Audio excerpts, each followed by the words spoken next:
Destination Kapuskasing. Le recteur de l'Université de Hearst, Pierre Ouellette, habite ici. C'est ici qu'il est né et c'est ici qu'il élève sa famille. Les Ouellette en sont à la 5e génération dans le Nord. Pour Pierre Ouellette, c'est important d'établir un ancrage dans le temps. Passionné d'histoire, il consacre ses études de maîtrise aux enjeux qui touchent et définissent le Nord. Il écrit des articles qui sont publiés dans les revues savantes. Il a été professeur d'histoire et de sociologie au début de sa carrière universitaire.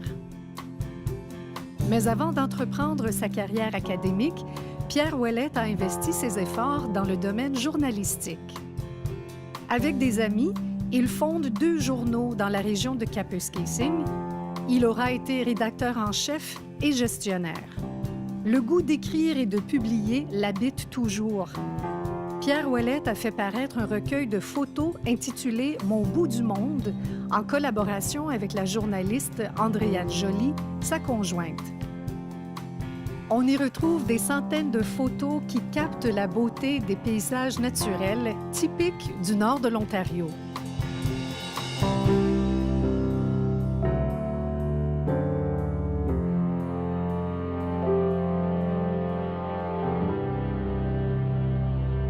Pierre Ouellette, bonjour. Bonjour, Rachel. Vous êtes recteur de l'Université de Hearst. Vous avez 45 ans. Est-ce que ça faisait partie de votre plan de carrière d'être administrateur d'un établissement postsecondaire dans le Nord? Pas du tout. D'être dans le Nord, oui. D'être administrateur d'une université dans le Nord, pas du tout. Puis je te dis ça parce que j'en ai pas de plan de carrière. J'en ai jamais eu. Pour moi, le plan de carrière, c'était vraiment de venir dans le Nord, de me réinstaller dans le Nord. Je devrais même pas dire de me réinstaller. Dans mon cœur, je suis jamais parti du Nord. J'ai fait mes études dans ce que je considère être le Nord aussi à Sudbury. Donc moi, je suis foncièrement un gars du Nord et sans plan de carrière. Vous avez été prof de socio et prof d'histoire avant de faire le virage vers l'administration. Est-ce que ça vous manque de vous retrouver devant une salle de classe avec des jeunes? Oui. J'aime beaucoup ce que je fais présentement. Mais j'ai eu beaucoup de plaisir aussi à me retrouver en salle de classe. J'ai enseigné quelques cours de socio. Il y a un cours de socio que j'ai particulièrement apprécié, c'est un cours de sociologie des médias, mass médias et société. Donc ça, j'ai eu énormément de plaisir à enseigner ce cours-là. Oui, ça me manque. Le contact avec la salle de classe. D'ailleurs, cet automne, pour la première fois depuis 2005, j'ai enseigné un cours. À l'université, on a maintenant fait la transition vers les cours en bloc où un étudiant suit un cours à la fois pendant une période de 3 semaines. Et ça m'a permis, j'avais pas besoin de m'engager pendant tout un semestre, ça m'a permis de m'engager pendant un bloc, pendant 3 semaines. Donc, j'ai réussi à convaincre mes collègues de m'offrir un contrat de prof pendant 3 semaines. Puis, je suis retourné enseigner pendant 3 semaines un cours d'introduction à l'interdisciplinarité que j'ai beaucoup, beaucoup apprécié, oui. Vous avez été vice-recteur à la mi-trentaine et recteur au début quarantaine. Diriez-vous que votre parcours a été rapide ou pour vous, c'est votre rythme? Effectivement, un peu partout dans mon parcours, et au journal, et comme vice-recteur et maintenant comme recteur, ou quand j'ai commencé le travail de recteur, j'étais assez jeune. Pour moi, ça ne m'a jamais posé de problème. Des fois, on a l'impression, quand on voit justement, puis on travaille avec des personnes qui ont beaucoup plus d'expérience que nous, on a le sentiment peut-être de ne pas être à notre place pendant quelques minutes. Mais non, ça passe assez vite. Vous vous retrouvez à la tête de l'Université de Hearst. Tout se passe en français à l'université. En Ontario, présentement, la place qu'occupe sur le débat public l'Université franco-ontarienne, c'est énorme versus les universités bilingues. Est-ce que l'Université de Hearst serait la solution pour cette fameuse université franco-ontarienne? Non. On est une solution. On n'est pas la solution. Puis je pense que la solution globale va venir de solutions comme celle-là. On est une université, on est la seule université de langue française en Ontario, donc la seule université où tout se passe en français, où tous les programmes sont offerts en français. La langue de travail, c'est uniquement le français. Puis je pense que ça se sent. Nos étudiants le savent, le sentent, puis nous le disent. Hein. On est aussi l'université la plus appréciée de la clientèle étudiante parmi toutes les universités canadiennes depuis plusieurs années maintenant. Ça, c'est les fameux sondages McLean où, je lisais justement, vous avez le taux de fidélité, c'est-à-dire si les élèves devaient revenir, c'est l'université de Hearst qu'on choisirait. Est-ce que ça vous surprend ou pour vous, vous dites c'est pas la première année? Je pense pas que ce soit surprenant. Si on regarde quel type d'université obtient une bonne cote au sondage qui paraît dans le McLean, c'est souvent des plus petites universités. Donc, c'est pas très surprenant. Puis, moi, je le dis souvent en blague à l'ensemble du personnel. On est bon, et que voulez-vous? Donc, c'est la reconnaissance de ce lien-là qui est personnel, autant au service, à tout ce qu'on offre comme appui à la réussite scolaire, service administratif et en salle de classe. Avoir des petits groupes en salle de classe à un niveau universitaire, c'est pas offert partout, c'est pas possible partout, mais les étudiants l'apprécient énormément quand ça fonctionne de cette façon-là. Et pour les garder, les attirer, les étudiants, dans la mesure où on sait le Nord se vide avec la décroissance, c'est la démographie, les chiffres qui le montrent. Qu'est-ce que ça représente comme défi pour vous d'aller chercher les étudiants et de les garder dans le Nord? C'est probablement notre plus important défi. C'est un défi de tous les jours. L'université a modifié, on a fait ce constat-là il y a quand même un certain temps. Des populations qui sortent des écoles secondaires, ou les principales écoles secondaires nourricières pour l'Université de Hearst sont celles de Timmins, de Kapuskasing, de Cochrane, de Hearst. C'est vraiment les écoles secondaires de la région. Et les populations d'élèves dans ces écoles secondaires de langue française-là sont constamment à la baisse, et des baisses très importantes. Donc, c'est un défi pour nous, parce que traditionnellement, l'Université de Hearst s'est toujours alimentée des diplômés de nos écoles secondaires. Ce qui veut dire que maintenant, l'Université de Hearst doit recruter des étudiants à l'extérieur de la région. Et ça, on le fait vraiment de façon beaucoup plus active depuis quelques années maintenant. Et ça fonctionne. On a complètement changé certaines des façons de faire, certains des programmes. On offre maintenant tous nos cours en bloc, donc en séance maintenant de 3 semaines. Un étudiant fait un cours à la fois. C'est un produit ou c'est un mode de prestation de cours qui est très apprécié par la clientèle étudiante. On s'est modelé sur une belle petite université de la Colombie-Britannique qui s'appelle l'Université Quest. On a ajouté des stages en milieu de travail. On est maintenant encore plus ouvert sur l'international. Donc, on a modifié de façon importante l'expérience qu'un étudiant ou qu'une étudiante vit à l'Université de Hearst, justement pour continuer de servir les personnes de la région, mais se donner une chance d'aller recruter à l'extérieur, et ça marche. Donc, les résultats sont là. On se retrouve maintenant dans votre bureau. C'est l'Université de Hearst à Kapuskasing. Il faut dire que vous n'avez pas un seul campus. Décrivez-nous le réseau de l'Université de Hearst. Bien, l'Université de Hearst est fondée en 1953, donc installée à Hearst. Les quartiers généraux de l'Université de Hearst sont bien sûr à Hearst. Aujourd'hui, on a 3 campus, donc Hearst, Kapuskasing et Timmins, où nos programmes sont offerts au complet. Combien de profs enseignent chez vous? Une vingtaine au total. C'est comme une grosse faculté essentiellement, un gros département dans une université. Donc, une vingtaine de profs qui se déplacent entre les campus, qui vont offrir, il n'y a pas de cours ou à peu près pas de cours qui sont offerts en vidéoconférence chez nous. Tous les cours sont offerts en salle de classe, directement par les profs, en personne. Ça veut dire que nos profs se déplacent. Très exigeant pour les profs. Et ça représente combien d'étudiants qui sont inscrits? Au total, environ 200 personnes. Il y a environ 200 personnes d'inscrites dans la dernière année chez nous. Puis ça, c'est un mélange. Ça inclut les 3 campus, ça inclut aussi la clientèle à temps plein et à temps partiel. Donc, c'est une petite université. Et qu'est-ce qui fait le cachet ou l'attrait ou le petit quelque chose de l'Université de Hearst? Ta particularité, ce serait quoi? Il y en a plusieurs. Ce qui nous démarque sûrement, c'est l'approche personnalisée. Je parlais tantôt qu'il y a 200 étudiants à l'Université de Hearst, donc chacune de ces personnes-là, on connaît chacune de ces personnes-là. Ils ont des services personnalisés de la part des professeurs, de la part du personnel administratif. Partout, dans l'ensemble des services que l'université offre, ces personnes-là sont traitées comme individuellement et on les connaît.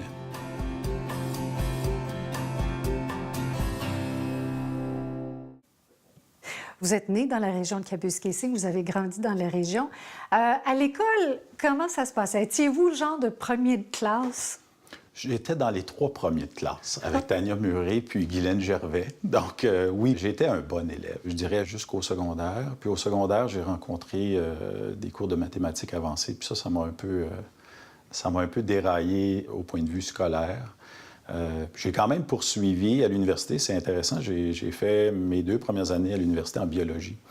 J'ai fait une bifurcation, si on veut, vers l'histoire, qui est une matière que j'adorais depuis toujours. Mais même à l'école secondaire, vous aviez le goût de la lecture pour la géographie, l'écriture aussi, c'est quelque chose que vous aimiez bien. Mais vous étiez aussi membre de votre conseil étudiant à l'école secondaire, participé à des activités autant à l'école que dans la communauté. Est-ce que c'est chez les Ouellette facile, cet engagement communautaire? Est-ce que c'est de famille chez vous? Je ne sais pas si c'est facile, mais c'est naturel, en tout cas. C'est effectivement, mes parents et je dirais même mes grands-parents ont toujours été impliqués dans la vie de leur communauté. Mon père était professeur de musique dans notre école secondaire. Puis c'est lui qui s'occupait des chorales, des ensembles. On avait ce qu'on appelait un jazz band à l'école secondaire. Ma mère a été impliquée en politique municipale, a été à l'AFMO, à l'Association francophone des municipalités de l'Ontario, pendant un certain temps aussi. Donc oui, je dirais que c'est de famille. Puis moi, ça m'a toujours fait plaisir de le faire aussi. Donc je l'ai fait à différents niveaux. Dans ma caisse populaire de Kapuskasing, pendant un certain temps à la Chambre de commerce. J'ai aidé à organiser les premières éditions du Festival de la Saint-Jean à Kapuskasing. Donc oui, pour moi, c'est important. Vous parliez tout à l'heure que vous avez fait des études à l'Université Laurentienne en sciences tout d'abord. Pourquoi avoir choisi les sciences plutôt que l'histoire, puisque c'était votre passion? Je trouve de façon générale qu'on oriente beaucoup nos enfants puis les élèves des écoles secondaires vers les sciences, les mathématiques, et qu'on valorise moins les sciences humaines. Puis dans ma nouvelle vie, celle d'administrateur d'une université qui offre surtout des programmes de sciences humaines, ça m'agace particulièrement. Mais effectivement, mon passage à l'université a été marqué par cette espèce de tendance-là qu'on a à diriger, malgré une passion évidente pour quelque chose, des élèves vers des domaines qu'on pense qui sont plus porteurs ou dans lesquels on va se trouver plus facilement un emploi ou mieux gagner sa vie. Donc, oui, j'étais vraiment passionné pour l'histoire. Puis je me souviens d'avoir fait des cours d'histoire avec M. Renaud à l'école secondaire. Puis M. Renaud nous demandait « Qu'est-ce qui t'intéresse? Pourquoi tu fais un cours en histoire? » Moi, j'avais dit « Parce que je veux être vraiment bon à Jeopardy! » Tu sais, j'avais vraiment pas... Je me souviens d'avoir répondu quelque chose comme ça.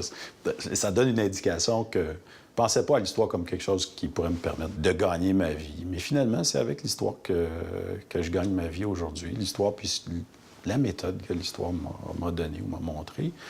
Puis je suis passé à l'Université Laurentienne. Je me suis inscrit dans un cours au choix avec un prof qui s'appelle Guy Gaudreault. Et ça a été un point tournant, ça a été marquant. Pourquoi? Bien, Guy Gaudreault, les personnes qui ont suivi des cours avec Guy Gaudreault savent que Guy Gaudreault, c'est un passionné, c'est un flyer, c'est quelqu'un d'animé, c'est un prof hors pair. Puis lui m'a fait comprendre que j'avais la capacité de bien écrire en français, de bien m'exprimer en français. Puis Guy Gaudreault a été le premier à me faire comprendre que ça aussi, ça avait une valeur. Et à partir de ce moment-là, j'ai abandonné complètement et immédiatement mes études en biologie et j'ai transféré dans un programme d'histoire, puis j'ai fait des cours l'été pour me rattraper. J'ai terminé mon bac de 4 ans en 4 ans, malgré les 2 ans que j'avais passés en bio.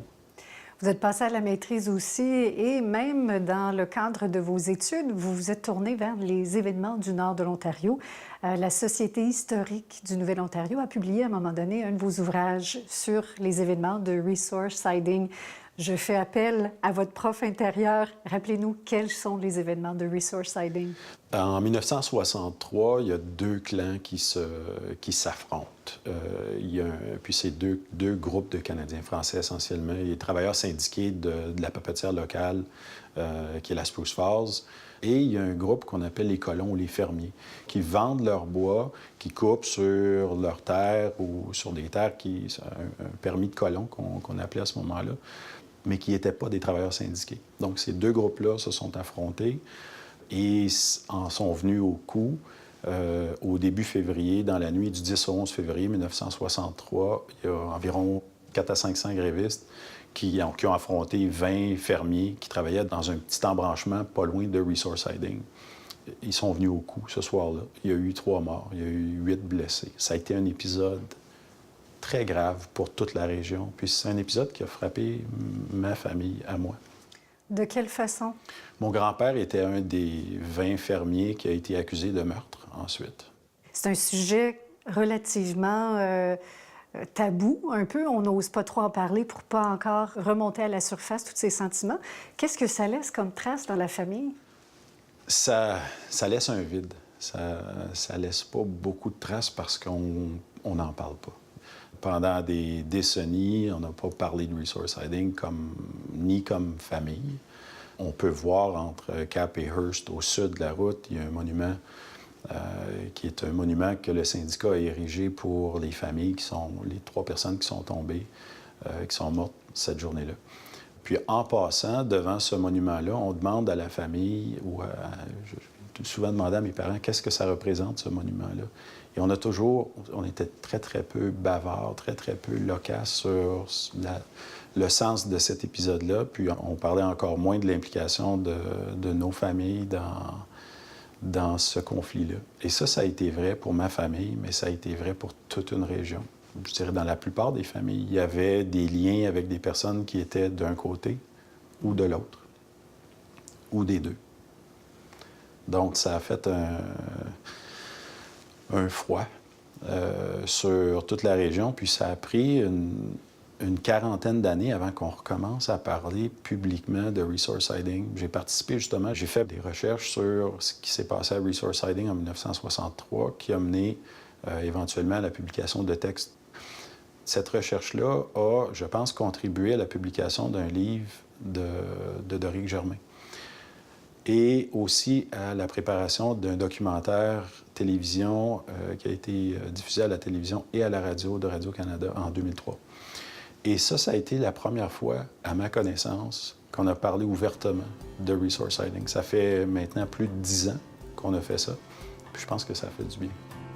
Vous avez fait paraître l'année dernière un livre qui s'appelle « Mon bout du monde ». Vous êtes amateur de photographie. Qu'est-ce qu'on retrouve justement dans ce recueil? Toutes sortes de photos de mon bout du monde. Donc, la consigne qu'on avait donnée aux photographes à ce moment-là, c'est ça peut être n'importe quoi. Vous n'avez pas besoin d'être un photographe professionnel. Vous pouvez faire des photos avec un téléphone, un appareil très amateur, un appareil professionnel. Mais on veut que ce soit des photos authentiques de la région. Intéressant, on a reçu plus de 2200 photos. On en a choisi à peu près 1 sur 10. Je pense que vous êtes en train de prendre des commandes pour la 2e édition. Est-ce que ça vous surprend? Beaucoup. Il faut aussi, là, je dirais, donner un peu de crédit aux personnes qui ont en partie inspiré ce projet-là. C'est Andrew Knapp et Christian Pelletier de Sudbury qui ont un projet qui s'appelle We Live Up Here, qu'on a trouvé extrêmement original puis qu'on continue de trouver. On adore qu'est-ce qu'ils font avec ce projet-là. Et eux en avaient vendu plusieurs livres. Mais nous, on ne savait pas. Est-ce qu'on en commande 200, 300?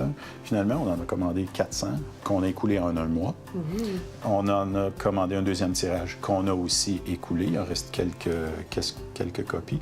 Et là, on est à évaluer des personnes qui nous disent « Ouais, mais pourquoi vous n'en faites pas plus? Faites-en d'autres. » Donc, on va voir ce qu'on fait avec ce livre-là, cette version-là, cette édition-là. Mais c'est clair qu'on a d'autres projets. On a d'autres projets pour un livre semblable ou selon un peu le même format, mais une 2e édition.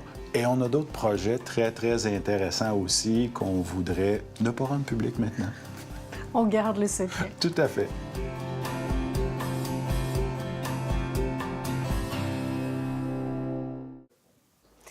Vous avez contribué vos talents de chercheur pour l'histoire, mais vous avez aussi contribué vos talents de rédacteur pour la presse écrite. Vous avez été propriétaire, rédacteur en chef de 2 journaux, L'Horizon et Le Weekender. Parlez-nous de cette aventure. Bien, j'ai un couple d'amis, puis Pierre Perra, c'est mon chum d'hockey, qui était avocat ici à Kapuskasing, puis il me dit... Est-ce que tu serais intéressé? Moi, je suis chargé de communication une espèce de projet pilote du ministère des Richesses naturelles. Je sors de la maîtrise, justement. Je suis revenu chez nous, puis il me dit, ça te tenterait-tu de partir un nouveau journal français à Kapuskasing? Puis oui, tout de suite, de façon très, très naïve, j'ai pris peut-être une journée pour y penser, mais je savais très, très bien que ma réponse, ce serait oui. Donc, on s'est lancé dans ce projet-là de façon très naïve, très, très rapide aussi. On parle de ça, si mon souvenir est bon, on est à peu près en juin 1995. Et on publie notre premier numéro. Moi, j'ai aucune expérience en journalisme, formation d'historien, aucune expérience avec des ordinateurs ou les logiciels qu'on utilise pour mettre en page ou préparer un journal. Mais on publie notre premier journal environ 2 mois plus tard. Ça a duré combien d'années? Pour nous, ça a duré 10 ans. Moi, j'ai été propriétaire. Finalement, on a vendu les journaux en 2005. Mais j'ai travaillé à plein temps aux journaux de 1995 à 2000. Et ensuite, je suis devenu prof à l'Université de Hearst en 2000, mais on était toujours propriétaire. J'étais propriétaire des journaux là, de 1995 à 2005, au moment où on les a vendus. Vous parliez tout à l'heure, votre mère a été politicienne municipale, votre père est membre de la Compagnie des Centres associés. C'est un groupe très prestigieux. Est-ce que vous sentiez que c'était une obligation? Est-ce qu'il y avait une pression, par exemple, où c'était agréable de suivre les modèles que vous aviez? Mes parents n'ont jamais mis de pression indue pour faire quoi que ce soit. Puis ça, maintenant, moi, je suis parent. Puis c'est probablement une des leçons que j'ai tirées de cette idée-là. Autant pour le sport que pour l'implication dans la communauté, mes parents ont toujours respecté les choix que je faisais, m'ont toujours appuyé dans les choix que je faisais. Donc, j'ai jamais senti une obligation de le faire, mais je pense que je pense que la vie, c'est comme ça, autant mon rôle comme parent que le rôle que j'ai eu comme enseignant à l'université ou maintenant administrateur à l'université. Je pense qu'on prêche par la pratique. Donc, puis on apprend de cette façon-là. Puis je pense que c'est tout naturel de suivre les exemples que moi, j'ai reçus dans ma vie, de mes parents notamment. Vous avez le sens de la famille. Ça a été reconnu en 2012. On vous a demandé d'être l'ambassadeur pour le mois du patrimoine. Comment avez-vous réagi quand les gens du regroupement du patrimoine vous ont proposé ces tâches? Et qu'est-ce que ça fait, un ambassadeur du patrimoine? Ça parle à l'ONU. Non, sérieusement. Je ne savais pas trop comment réagir au début. Je suis formé en histoire, j'aime beaucoup l'histoire, j'aime beaucoup ma région. Je suis un francophone, je suis extrêmement fier d'être francophone puis de vivre ma vie en français à tous les jours. Donc, ce côté-là, pour ça m'a plu. Mais ce que ça m'a permis de faire, cette occasion-là, c'est de découvrir un peu plus le passage de ma famille en Ontario. Donc, autant du côté de ma mère, la famille de ma mère est arrivée du Lac-Saint-Jean dans les années 50, à travers vraiment par un mouvement important, une cinquantaine de familles qui sont arrivées du Lac-Saint-Jean dans les années 50. Puis du côté de mon père, mes deux fils sont des Franco-Ontariens de 5e génération. Puis ça, je pense que ça a été une découverte. Ça a été une belle découverte pour moi de constater le parcours de mes familles, autant du côté de ma mère, en particulier du côté de mon père, par l'est de l'Ontario, par le moyen-nord de l'Ontario. Se sont établis ensuite dans la région de Sturgeon Falls, puis dans la région de Kapuskasing depuis maintenant presque... Ça fait 80 ans à peu près qu'on est dans la région de Kapuskasing. Puis les francophones toujours en Ontario depuis très longtemps. Et le thème de cette année-là, c'était le patrimoine, un trésor à transmettre de génération en génération. Vous en parlez avec beaucoup d'attachement. Qu'est-ce que vous avez reçu comme valeur de vos ancêtres et qu'est-ce que vous voulez donner à cette 5e génération de Ouellette dans la région de Kapuskasing? Probablement, ce que j'ai reçu, c'est sûr, c'est de vivre en français, puis de vivre en français tout le temps. Il y a une fierté qui est rattachée au fait de vivre en français en Ontario, c'est sûr. On a l'énorme avantage, je trouve, dans le nord-est de l'Ontario, dans nos petites communautés francophones, de faire une différence. Dans nos petites communautés, il y a un potentiel qui est incroyable. Une implication d'une personne, d'un petit groupe de personnes, fait une énorme différence dans nos communautés. Donc, j'ai reçu ça notamment. Sûrement autre chose, mais je pense que je dirais que c'est ce que j'ai reçu, que je reconnais maintenant. Vous êtes papa d'enfants de 2 ans et demi, 4 ans. Comment va la famille? Elle va très bien et j'ai eu une vocation de papa tardive et j'adore ça. Au point de vue familial, je suis à une étape tellement intéressante, tellement riche de ma vie personnelle. Je trouve ça fascinant, intéressant de les voir se développer à chaque étape, de marcher, à parler, puis maintenant devenir des vrais petits bonhommes à 4 ans. Merci beaucoup, Pierre Ouellette. Merci, Rachel.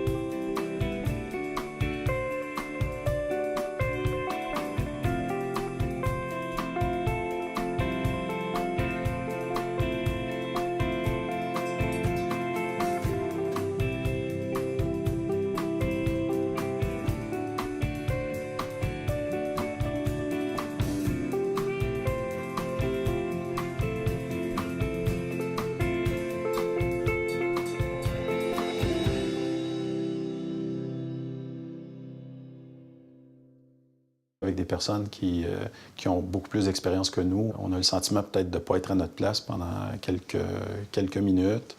Non, ça passe assez vite.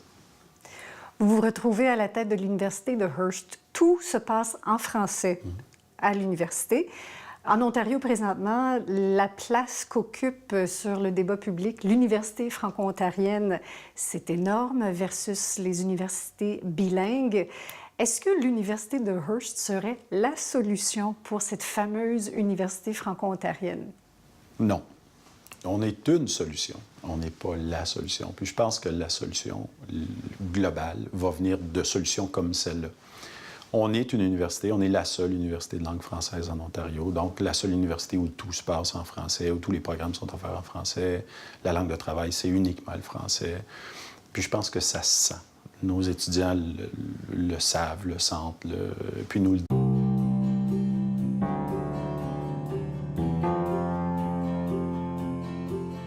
Destination Kapuskasing. Le recteur de l'Université de Hearst, Pierre Ouellette, habite ici. C'est ici qu'il est né et c'est ici qu'il élève sa famille. Les Ouellette en sont à la 5e génération dans le Nord.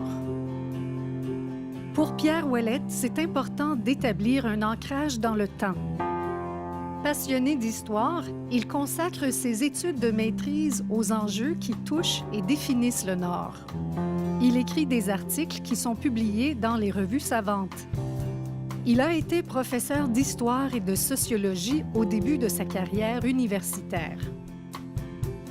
Mais avant d'entreprendre sa carrière académique, Pierre Ouellette a investi ses efforts dans le domaine journalistique.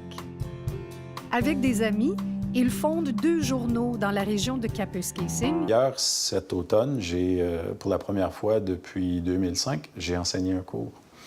À l'université, on a maintenant fait la transition vers les cours en bloc où un étudiant suit un cours à la fois pendant une période de 3 semaines. Et ça m'a permis, je n'avais pas besoin de m'engager pendant tout un semestre, ça m'a permis de m'engager pendant un bloc, pendant 3 semaines.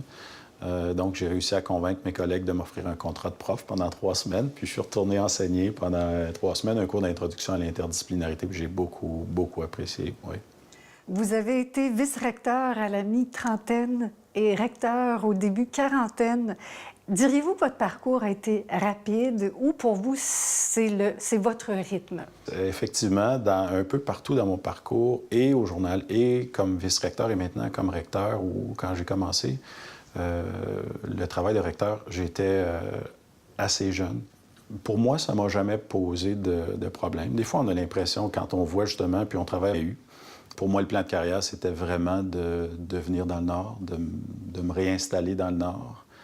Je ne devrais même pas dire de me réinstaller. Dans mon cœur, je ne suis jamais parti du Nord. J'ai fait mes études dans ce que je considère être le Nord aussi à Sudbury.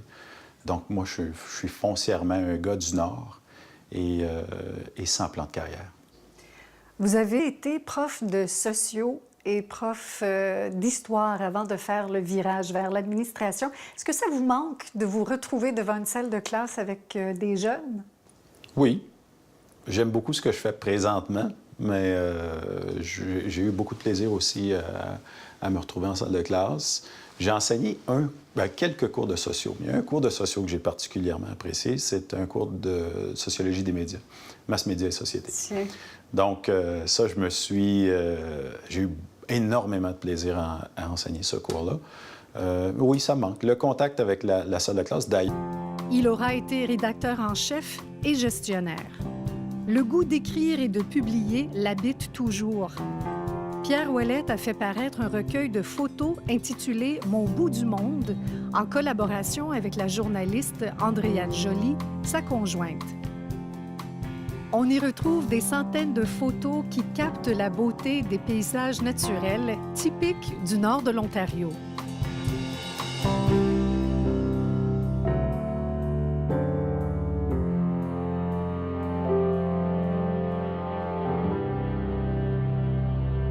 Pierre Ouellette, bonjour. Bonjour, Rachel. Vous êtes recteur de l'Université de Hearst. Vous avez 45 ans.